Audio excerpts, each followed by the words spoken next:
जनसंख्या बढ़ने का एक और सबूत सामने आया है, वो भी सीधे सरकारी सर्वेक्षण से जुड़ा। केंद्र सरकार के तहत सांख्यिकी और कार्यक्रम कार्यान्वयन मंत्रालय आता है। इस मंत्रालय का एक कार्यालय है नेशनल स्टैटिस्टिकल ऑफिस या NSO। उसने all India debt and investment survey के नाम से सर्वेक्षण कराया था 2019 में, जिसकी रिपोर्ट अब सामने आई है। रिपोर्ट में बताए गए आंकड़ों के मुताबिक भारत की 10% सबसे अमीर आबादी देश की आधी से भी ज्यादा संपत्ति की मालिक है। वहीं 50% आबादी के पास देश की 10% से भी कम संपत्ति है। देश की कुल संपत्ति का सही अनुमान लगाने के लिए हर तरह की संपत्ति की कीमत तय की जाती है। इस दौरान फिजिकल प्रॉपर्टी जैसे घर, जमीन, इमारतें, मवेशी, गाड़ियां आदि और फाइनेंशियल प्रॉपर्टी जैसे बैंक बैलेंस, पोस्ट ऑफिस के खातों में जमा पैसे, कंपनी के शेयरों में निवेश आदि की कीमत आंकी जाती है। टाइम्स ऑफ इंडिया अखबार ने सर्वे के हवाले से बताया कि देश की ग्रामीण आबादी के पास 238 लाख करोड़ रुपए से ज्यादा की संपत्ति है, लेकिन इसमें से 132.5 लाख करोड़ रुपए की संपत्ति 10% अमीर ग्रामीण आबादी के पास है। वहीं गांव की आधी आबादी जो गरीब तबके में आती है, उसके पास ग्रामीण संपत्ति का सिर्फ 10.2% हिस्सा है। शहरों की बात करें तो वहां की गरीब आबादी का हिस्सा और भी का एक और दोबारा सुन लीजिए सामने आया है, वो भी सीधे सरकारी सर्वेक्षण से जुड़ा। केंद्र सरकार के तहत सांख्यिकी और कार्यक्रम कार्यान्वयन मंत्रालय आता है। इस मंत्रालय का एक कार्यालय है नेशनल स्टैटिस्टिकल ऑफिस या NSO। उसने all India debt and investment survey के नाम से सर्वेक्षण कराया था 2019 में, जिसकी रिपोर्ट अब सामने आई है। रिपोर्ट में बताए गए आंकड़ों के मुताबिक भारत की 10% सबसे अमीर आबादी देश की आधी से भी ज्यादा संपत्ति की मालिक है। वहीं 50% आबादी के पास देश की 10% से भी कम संपत्ति है। देश की कुल संपत्ति का सही अनुमान लगाने के लिए हर तरह की संपत्ति की कीमत तय की जाती है। इस दौरान फिजिकल प्रॉपर्टी जैसे घर, जमीन, इमारतें, मवेशी, गाड़ियां आदि और फाइनेंशियल प्रॉपर्टी जैसे बैंक बैलेंस, पोस्ट ऑफिस के खातों में जमा पैसे, कंपनी के शेयरों में निवेश आदि की कीमत आंकी जाती है। टाइम्स ऑफ इंडिया अखबार ने सर्वे के हवाले से बताया कि देश की ग्रामीण आबादी के पास 238 लाख करोड़ रुपए से ज्यादा की संपत्ति है, लेकिन इसमें से 132.5 लाख करोड़ रुपए की संपत्ति 10% अमीर ग्रामीण आबादी के पास है। वहीं गांव की आधी आबादी जो गरीब तबके में आती है, उसके पास ग्रामीण संपत्ति का सिर्फ 10.2% हिस्सा है। शहरों की बात करें तो वहां की गरीब आबादी का हिस्सा और भी ज्यादा कम है। NSO की सर्वे रिपोर्ट के मुताबिक शहरी गरीबों के पास वहां की कुल संपत्ति का सिर्फ 6.2% हिस्सा है। राजधानी दिल्ली की अगर हम बात करें तो यहाँ की 10% आबादी राजधानी की 80.8% संपत्ति की मालिक है। वहीं 50% आबादी के पास कुल संपत्ति का महज 2.1% हिस्सा है। टाइम्स ऑफ इंडिया के मुताबिक ये अंतर शायद इसलिए भी देखने को मिलता है क्योंकि दिल्ली में ग्रामीण जमीन बहुत कम है और इस वजह से यहाँ जमीनों की कीमत काफी ज्यादा है। दिल्ली ही नहीं, देश के कुछ और राज्यों में भी यही हालत है। पंजाब के गांव में आधी आबादी के पास 5% से भी कम संपत्ति है, वहीं 10% आबादी 65% संपत्ति की मालिक है। सर्वे रिपोर्ट के मुताबिक उत्तराखंड, हरियाणा, मध्य प्रदेश और अन्य राज्यों से भी कुछ इसी तरह के आंकड़े मिले हैं। NSO की रिपोर्ट के मुताबिक देश के अधिकतर सूबों में अमीर गरीब का अंतर काफी ज्यादा है, लेकिन एक राज्य ऐसा भी है जो इस मामले में बाकी राज्यों से थोड़ा अलग दिखता है। हम जम्मू कश्मीर की बात कर रहे हैं। दोस्तों, ललन टॉप का यही वीडियो छोटा सा है, लगभग पूरा हो गया है पूरा, और आप इसको देख लीजिए दोबारा और अंत में हम आपको सुना देंगे। ललन टॉप चैनल पर मिल जाएगा।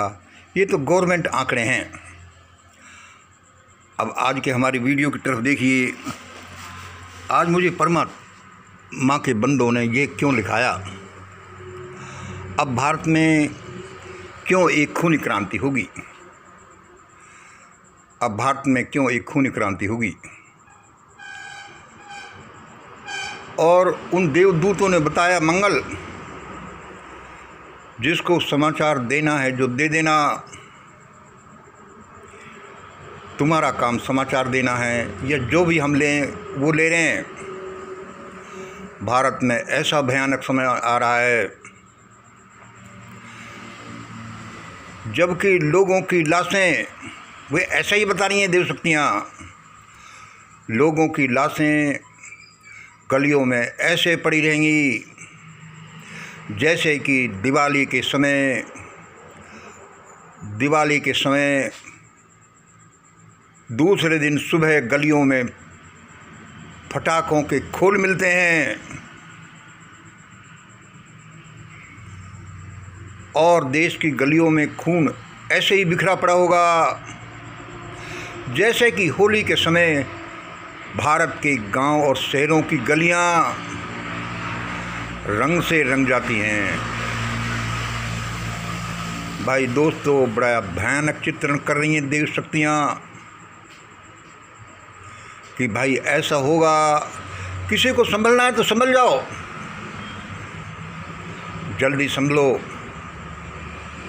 बचाव हो भी सकता है, हो भी सकता क्या। भगवान के नाम में बड़ा दम है, उसकी शरण में जाने में बड़ा दम है। बड़ी बड़ी विपत्तियां टाली जा सकती हैं और उन देव शक्तियां मुझसे कह रही हैं कि मंगल भारत में जो अब होने वाला है उसकी कमेंट्री टाइप हम आपके थ्रू करेंगे। उसके बारे में किसको बचाना है, किसको मारना है, किसको सिग्नलिंग देना है, चेतावनी देना है, वह आपके थ्रू करेंगे। मंगल दोस्तों देखो, मैं जैसा भी छोटा मोटा आदमी हूँ लेकिन मैं कोई फ्रॉडी नहीं हूँ। मेरा देखो ये सिंपल सा सेटअप है, छोटा सा अपना हिसाब किताब, लेकिन मैं फ्रॉडी नहीं हूँ। परमात्मा ने जो काम मुझे दिया है मैं वह कर रहा हूँ, उसकी वाणी को मैं आपको बता रहा हूँ। भयानक है तो भयानक की सुनिए, क्योंकि इसी से आपको गाइडेंस मिलेगी और आपका बचाव होगा, हो सकता है। अब भाई भारत एक भयानक खूनी क्रांति के दरवाजे पर क्यों खड़ा है? क्यों खूनी क्रांति होगी? एक कारण अभी हमने आपको वीडियो में बताया। भाई ये ऐसा था तो ऐसी डिस्पैरिटीज तो पहले से ही हैं। पहले क्यों ऐसा नहीं हुआ? पहले इसलिए नहीं हुआ कि उसके फैक्टर्स नहीं थे। जैसे कि भाई पानी हाइड्रोजन ऑक्सीजन के संयोग से बन गया, हम नहीं मानते। भाई हाइड्रोजन ऑक्सीजन तो बहुत जगह एक साथ हैं, वे नहीं पानी बनाती। तो देखो परिस्थितियां होती हैं, हाइड्रोजन ऑक्सीजन एक खास प्रोपोर्शन में होनी चाहिए और एक खास कंडीशंस में होनी चाहिए। इलेक्ट्रिफिकेशन हो या जो भी उनके बीच का कॉम्बिनेशन के लिए जो स्टेटस चाहिए वह होगा, तो हाइड्रोजन ऑक्सीजन का कॉम्बिनेशन पानी बनाएगा। ऐसे ही और सब चीज़ों की बात है। भारत में पहले क्रांतियाँ नहीं हुई क्योंकि देश का ज़्यादातर हिस्सा दबा कुचला इस तरह से गुलाम था कि वे ऐसा सोच ही नहीं सकते। उनके शरीर को, मन को, धन को, शिक्षा को सब तरह से बर्बाद कर दिया। और अब सुने तो देव शक्तियाँ यही कहती हैं कि अब ये तबाही ज़्यादा उनकी होगी जिन्होंने लोगों की तबाही करी है। चलो अब ये क्यों कंडीशन आई है यह देखिए। भारत में ये बताता है, ये ट्रायंगल देखिए 1 2 3। 1 नंबर है मनुवाद, दूसरे नंबर है भारत में अब एजुकेशन और सोशल मीडिया का विस्तार होना यानी जागरण होना, जैसा हम कल भी बता रहे थे। और तीसरा नंबर है क्या?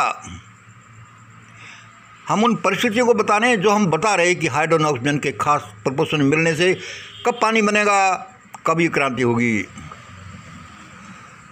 ट्रायंगल को देखिए, 1 नंबर मनोवाद, 2 नंबर एजुकेशन और जागरण आया। तीसरे नंबर देखिए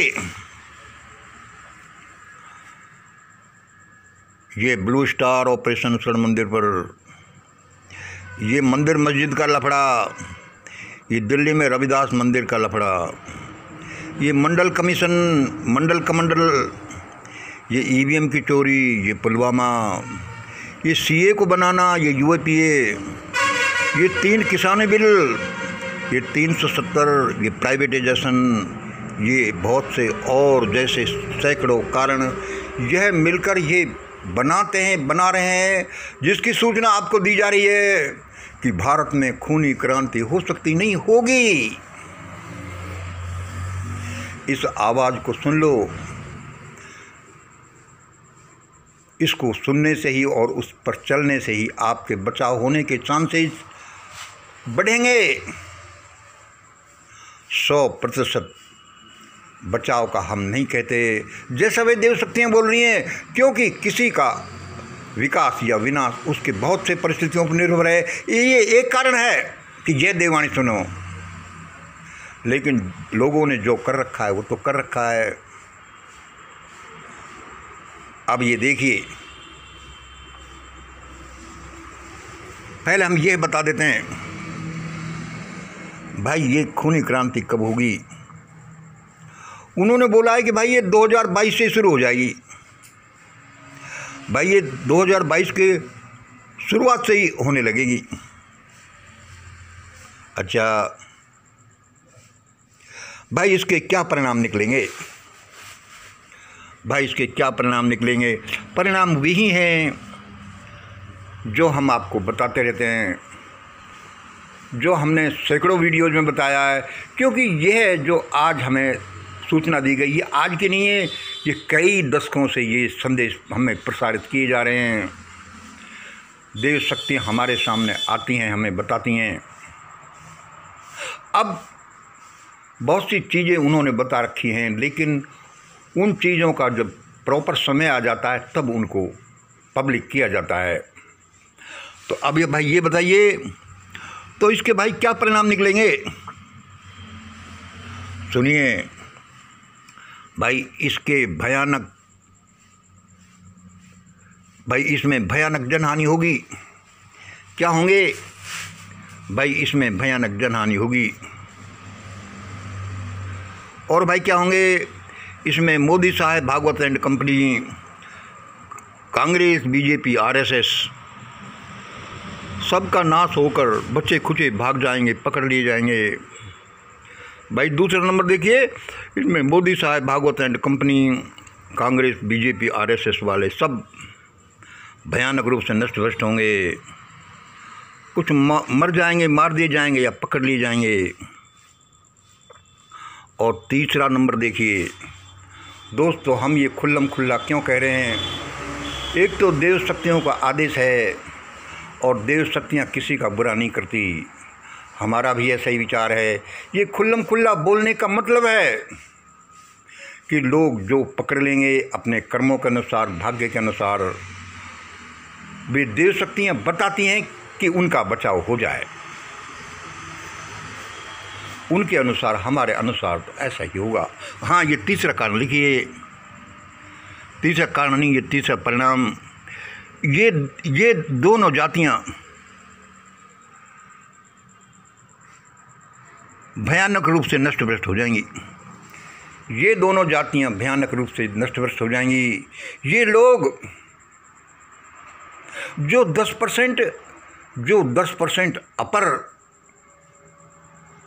क्रस्ट में आते हैं, जिसका इस वीडियो में बताया गया है, जो हम अपने वीडियोज़ में औरों में बताए गए हैं, लल्लन टॉप वाली वीडियो में बताया गया, हम बताते रहते हैं, भयानक रूप से नष्ट भ्रष्ट हो जाएंगी। लेकिन इन लोगों में, इन टॉप 10% में, इन जातियों में सभी कोई बुरे नहीं होते। बहुत से लोग तो इतने अनजान हैं जिनको इस पूरी खेल का पता ही नहीं है। भगवान अच्छे लोगों की रक्षा करेंगे, लेकिन जान कर भी जो लोग मानवता विरोधी कार्य कर रहे हैं वे भयानक रूप से नष्ट हो जाएंगे। ऐसे ही नष्ट हो जाएंगे कि उनकी लाशों से, जैसा हमने अब बोला है, गलियां पट जाएंगी। जैसे दिवाली के टाइम पर दूसरे दिन सुबह हम देखते हैं कि गलियां एक फटाकों के खोलों से पटी पड़ी हैं, खून से भर जाएंगी गलियां। ऐसे ही जैसे कि होली के समय गलियां में गलियों में रंग पड़ा रहता है। दोस्तों, हमारा सब ये स्पष्ट रूप से और इतना भयानक चित्रण करने का ये है कि लोग संभल जाएं। भाई, देव शक्तियाँ कहती हैं कि होगा तो ऐसा ही, हमारा भी विचार है ऐसा होगा, और हम सबके भले के लिए चाहते हैं कि ऐसा नहीं हो। ऐसा नहीं भी होगा, या उसका 50%, 10% जो होगा, यदि हम समझ लें, अपने को बदल लें और ऐसा करें। इस सर्वे रिपोर्ट में ये आप देखना कि लोग क्या करें, कहाँ जाएं, क्या पहनें, क्या खाएं। उनकी कंडीशन आज जैसी है, हजारों साल से ऐसी रहती आई है। उनको चीनी भी वही भाव, अनाज भी वही भाव, बच्चों को पढ़ाना भी उनको, रिश्ते नाते भी करना उनको, चप्पलें जूते खरीदना, कपड़ा खरीदना। वे बेचारे क्या कहाँ जाएं, और उनके पास है क्या, ये रिपोर्ट बताती है। और इस रिपोर्ट को मैं फिर एलेबोरेट करता हूँ, जहाँ पर किस सरकारें एक तो गरीबों के लिए प्लान ही नहीं बनाती, योजनाएं नहीं बनती उनके लिए, और जो भी थोड़ी बहुत दिखावे के लिए बनती हैं, उनको ये भ्रष्टाचारी लोग बीच में हजम कर जाते हैं उस फंड को। एक तो शिक्षा पहले ही नहीं देते, दूसरे प्राइमरी एजुकेशन को, स्कूलिंग को नष्ट भ्रष्ट कर दिया। और जिसमें देखो ये कौन, मुरली मनोहर जोशी, ये बना, क्या बना, ह्यूमन रिसोर्सेज मिनिस्टर। ये कौन, दूसरा कांग्रेस वाला वकील, मेरे नाम याद नहीं आ रहा, वो भी सब उसी शैतानी एजेंडे को आगे बढ़ाते हैं कि कोई पढ़ नहीं जाए, और कक्षा 6 से 8 तक भाई किसी को फेल नहीं किया जाए। जब बच्चों का फाउंडेशन इतना वीक रहेगा, वो हायर एजुकेशन क्या पाएंगे। लेकिन इस देश का इस दुनिया का नियंता, अपने बच्चों का नियंता भी कोई होता है। आप कहोगे भाई पहले क्यों नहीं किया, भाई पहले क्या इसलिए नहीं किया कि वह नियंता है, लेकिन उसका भी संविधान है, वह भी संविधान के अनुसार कार्य करता है, परिस्थितियों के अनुसार कार्य करता है। मान लो लोग विकसित नहीं हुए, जागरण नहीं हुए, और मछली या भेड़ बकरी जैसे लोग हैं, और उसको परमात्मा अपने बच्चों को कहे कि लो ये सोने का 1 किलो सोना लो, तो क्या वे भेड़ बकरियां, क्या वे मछलियां उस सोने का उपयोग करेंगी, उसको पहचान पाएंगी? नहीं पहचान पाएंगी। दोस्तों, अब हमारे द्वारा डिस्क्राइब्ड एलिबोरेशन वो देखिए, ये रिपोर्ट का, ये देखिए देश की कारणों में NSO की रिपोर्ट ही देखिए। देश की ये पॉपुलेशन है 10%, जिसके पास ये पॉपुलेशन आधी 50% लोअर मिडिल की है 40%। NSO की रिपोर्ट के अनुसार इसमें ये पॉपुलेशन है, देखो सामने, और मैं इसको अच्छी तरह से बता दूं यहाँ रख करके। ये 100% आबादी है, ये पॉपुलेशन, ये अपर 10%, मिडिल में ये 40%, लोअर में 50%। अब इसमें इनके पास संपत्ति देखिए, उस 10% के पास 50% पूरी, और जो रिपोर्ट में बताया गया कि लोअर 50% के पास सिर्फ 10%, और फिर बची 40%, मिडिल आबादी इसके पास बची 40%। अब देखिए इनके पास क्या हिस्से में आया, पर कैपिटा कितना आया, संपत्ति ये आई, और इसमें देखिए पर कैपिटा इतना आया। तो अपर 10% के पास आए पर कैपिटा 5 रुपये, 100 रुपये में से 5 रुपये आए। मिडिल जो 40% है उसके पास, चूँकि 40% में से 40% की पॉपुलेशन है, तो उसके पास पर कैपिटा आया 1 रुपया। और देखिए लोअर के पास आया 1/5 रुपया, इसका मतलब 20 पैसा। क्या आया हिस्से में पर कैपिटा? 5 रुपये, 1 रुपये और 20 पैसे। अब आप ये देखिए, अब इनका आप ये देखिए,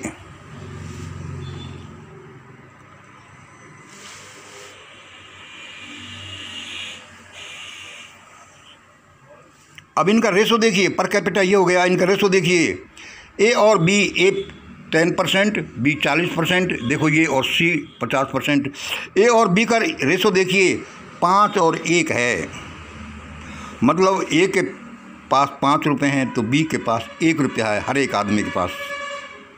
ए और सी का देखिए, ए के पास 25 रुपये हैं तो सी के पास 1 रुपया है, मतलब डिफरेंस देखिए। इस 50% आबादी का क्या पोजीशन है। पर पर्सन 1 रुपया है इनके पास, तो अपर ग्रुप 10% के पास 25 रुपये हैं। अब इसमें ये देखिए, और बी और सी का आप निकाल लेना क्या रेशो है, 5 और 1 का है। और ए अपर ग्रुप का, बाकी 90% से हम देखें अपर ग्रुप का रेशो बी प्लस सी से, मतलब 90% से देखें तो उनका रेशा 10 और 1 का आता है। यह इनका रेशो है।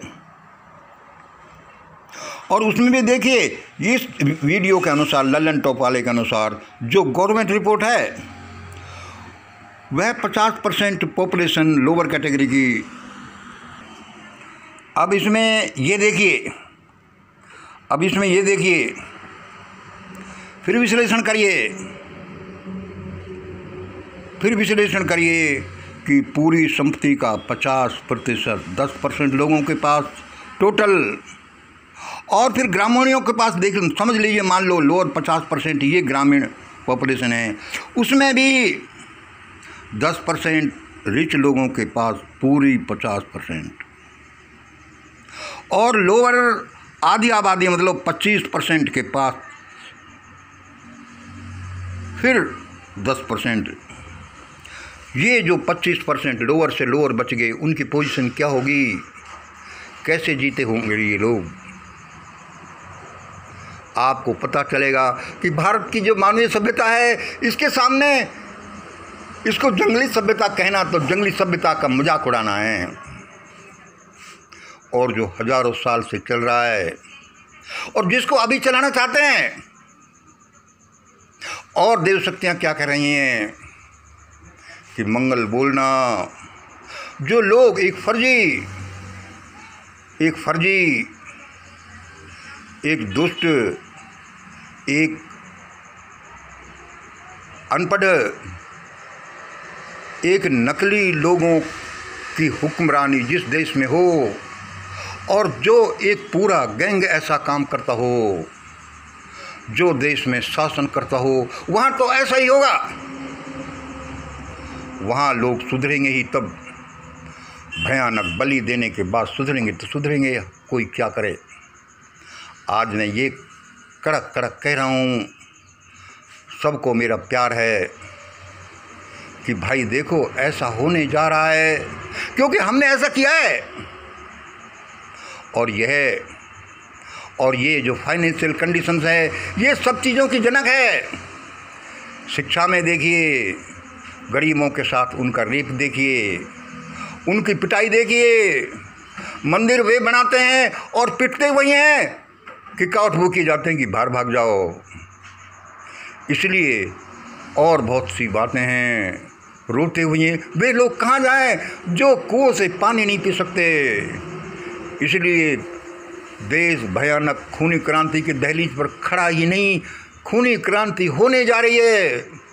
वे देव शक्तियाँ कमेंट्री ही नहीं, लोगों को गाइड, सिग्नलिंग, लोगों को चेतावनी दे रही हैं इस वाणी के थ्रू।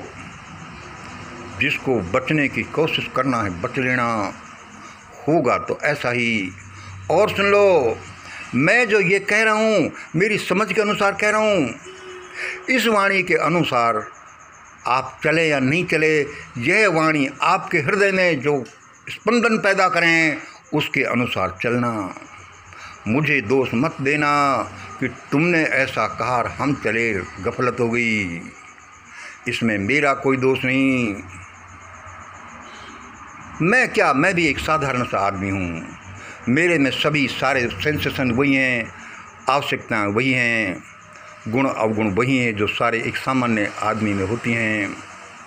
मुझे लगता है कि मुझे देव शक्तियाँ ऐसे बोलती हैं, मैंने आपके भले के लिए बोल दिया।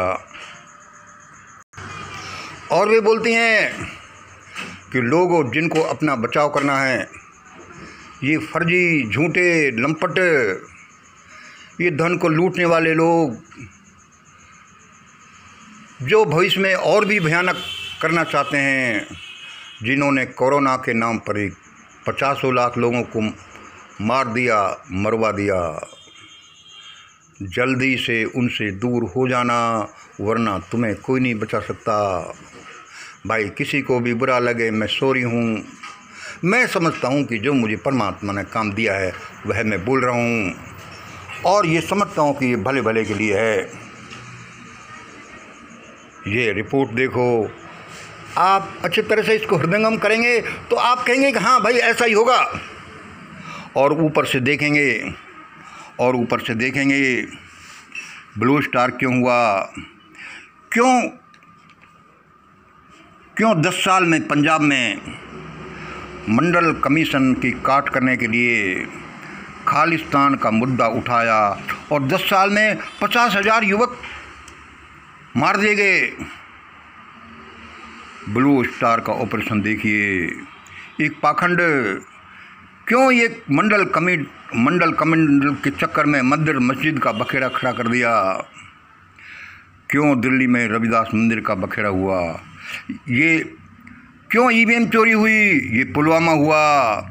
जिस देश की जनता ईवीएम और पुलवामा जैसे मुद्दों के लिए आवाज़ नहीं उठाती, उस देश की जनता तो इसी लायक है, हम भी उसमें आते हैं कि वे भयानक तरीके से मारे जाएं, ऐसे ही जैसे इसमें बताया गया है। जिनको चेतना है तो चेत लो। क्यों सीए बनाया, 1 नंबर नहीं, 2 number no, 3 number no, 4 number no, 5 number no. नागरिकता तभी मिलेगी, हाँ भाई होशियार लोग हो और कुछ थोड़े बहुत पढ़े लिखे हैं, रात साथ 3 किसानी बिलों का। सबसे ज़्यादा समस्या यह है कि जिन्होंने इन लोगों ने किया है, मौज मज़े किए, ये तो भागेंगे, पकड़ लिए जाएंगे, मरेंगे, मार दिए जाएंगे। यह बेचारे देश के जो टॉप 10% हैं, देश की जो रिच जातियां हैं, देश के जो कंगूरे समझ लो, उनका क्या हाल होगा, वे कहाँ जाएंगे। इसलिए इसमें बताया है कि ये तीनों इसके परिणाम भयानक जनहानि होगी। MS wind company, Congress, BJP, RS वाले तो फुर हो जाएंगे या मरेंगे, मार दिए जाएंगे। ये दोनों जातियां ऐसे ही पिस जाएंगे जैसे लिट्टे के हारने के बाद उसके समर्थक पिस गए, जैसे रोहिंग्या बांग्लादेश में पिस गए, ऐसे ही भारत में ये रिच लोग, ये 10% लोग पिस जाएंगे। लेकिन जहाँ देखो, जहाँ लोगों की बुद्धि हरी हुई है, भाई क्या करूं, मैं तो अपना काम कर रहा हूं, क्यों पिस जाएंगे। अरे भाई पुलिस है, मिलिट्री है, अरे कहाँ की पुलिस मिलिट्री आएगी। पुलिस और मिलिट्री तो उन्हीं लोगों की है। अब जो सोशल मीडिया से लोगों की आंखें खुल रही हैं, तुम्हें पता नहीं चल रहा लोग क्या हाहाकार कर रहे हैं कि हमारे साथ ऐसा हुआ, क्यों हुआ, किसने किया। संभल जाओ दोस्तों, अभी संभल जाओ। प्रकृति किसी को माफ़ नहीं करती। उस अनंत ऊर्जा के पास ऐसी कितनी पृथ्वियाँ हैं, ट्रिलियंस ऑफ गैलेक्सीज हैं, एक एक गैलेक्सीज में 200-200 करोड़ तारे हैं, कितनी पृथ्वियाँ हैं, कितने हैं, कितनी सभ्यताएं हैं। उसको कुछ सभ्यताओं को विनष्ट करने में क्या देर लगती है, वो नई बना लेगी, बनाती रहती है। आशा है आपको ये अच्छा लगा होगा। फिर भी मैं आपके सामने बोलता हूँ, ये बड़ा खतरों से भरा भी खेल है, लेकिन परमात्मा का सारे खेल हैं, वह जाने आगे। अब मैं तो अपना गाना सुनूंगा ही। क्या पता आप लोग कहेंगे यार ये अपने शौक के चक्कर में हमको बोर करता है। बोर नहीं करेंगे भाई, मैं सुनता रहूँगा। आज यहीं वीडियो का दी एंड करते हैं। आज इतना ही। जय हिंद जय भारत। मैं सुन रहा हूँ।